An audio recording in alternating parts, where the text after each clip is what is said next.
देना चाहते, आपका साथ देना चाहते हैं भाभी। आई जस्ट होप कि आप जो भी फैसला लो सोच समझ करके लेना।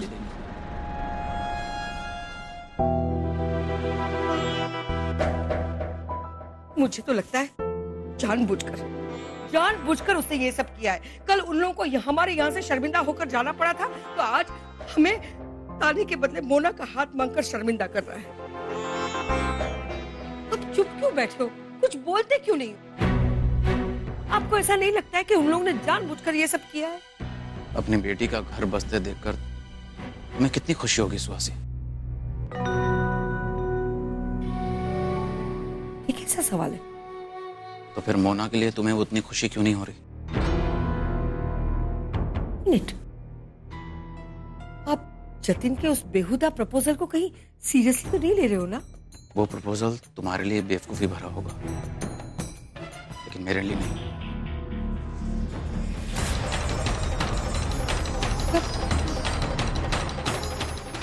मोना की शादी? क्यों नहीं? क्या वो सिर्फ हमारी नाम की बेटी है? हमारा इतना ख्याल रखती है, अपनी बेटी का हर फर्ज निभाती है, क्या सिर्फ यही उसका काम है? हमारा उसके प्रति कोई फर्ज नहीं? सुहासी, सुबह शाम सदा खुश रहो का आशीर्वाद देने से अब कुछ नहीं होगा। हमें उसे जिंदगी की असली खुशी देनी होगी, और मुझे उसकी असली खुशी जतिन के साथ नजर आ रही है। जतिन मुझसे बहुत छोटा है, लेकिन कितनी बड़ी सीख देकर गया है मुझे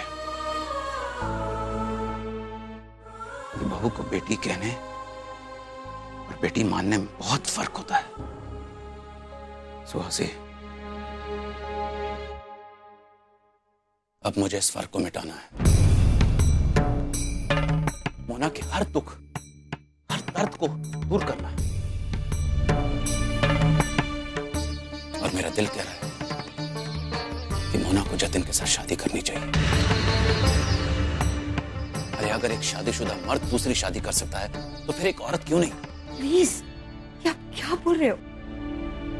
मोना की खुशी तो मैं भी चाहती, लेकिन मोना की खुशी प्रदीप के साथ। वो प्रदीप से प्यार करती है। मैं तो यही सोचती हूँ कि दोनों कुछ वक्त के लिए अलग हुए, फिर से एक हो जाएंगे। यही सोच कर अपने आप को हिम्मत देती रहती हूँ, और मोना को तसल्ली। पर अब आप उसकी दूसरी शादी की बात करोगे तो मेरी हिम्मत टूट जाएगी, और मोना की सारी उम्मीद। किस उम्मीद की बात कर रही हो सुहासी? किस उम्मीद की बात कर रही हो? मोना और प्रदीप का रिश्ता टूट चुका है। तुम प्रदीप का इंतजार इसलिए कर रही हो क्योंकि तुम्हारा दिल ये बात मानने को तैयार ही नहीं है कि तुम्हारा बेटा किसी और लड़की के लिए मोना को छोड़कर चला गया। कि वो हमारे मुंह पर अपना फैसला सुना कर गया है कि अनुष्का उसकी लाइफ है, उसका फ्यूचर है, मोना से वो प्यार नहीं करता। अरे फिर क्यों अपने साथ साथ मोना को भी झूठे सपने दिखा रही हो सुहासी? नहीं, मैं कोई झूठे सपने नहीं दिखाती हूँ।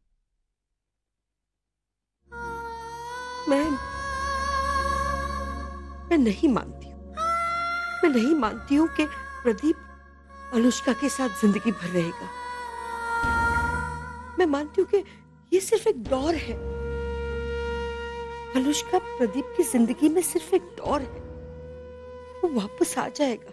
जिस तरह से वो तुम्हारी बेटी के साथ इतना गलत करके गया है, अगर आज वो वापस आ भी जाए तो क्या तुम्हें अच्छा लगेगा? क्या तुम्हें लगता है कि सब कुछ पहले जैसा हो जाएगा? नहीं सुहासी, कुछ भी नहीं पहले जैसा हो। प्रदीप मेरा बेटा है। मोना भी अब हमारी बेटी है सुहासी, और अब हमें भी माँ बाप होने का फर्ज निभाना है। प्रदीप तो ये सारी जिम्मेदारियां छोड़कर चला गया, तो क्या अब हम भी अपनी आंखें बंद कर लें? कभी ये सोचा है सुहासी कि हमारे बाद मोना का, उसके बच्चों का क्या होगा? कल जब अनुष्का के अपने बच्चे हो जाए, तब क्या प्रदीप मोना और उसके बच्चों को फाइनेंशियल सपोर्ट दे पाएगा?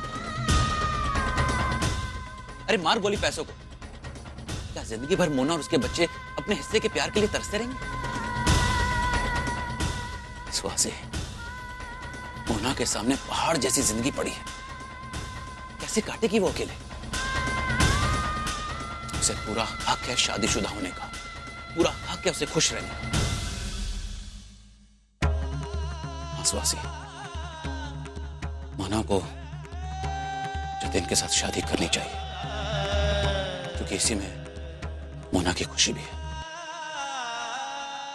लेकिन एक सवाल मेरे दिमाग में आता है, कोई एक आदमी 3-3 बच्चों की मां के साथ शादी करने को क्यों तैयार हो जाए? तुम चिंता मत करो सुहासी, मैं ऐसी हानि करूंगा। मैं पहले जतिन के बारे में पूरा पता करूंगा, तब जाके आगे बात बढ़ाऊंगा, क्योंकि मैं नहीं चाहता हूं कि मोना को वापस मायूस होना पड़े।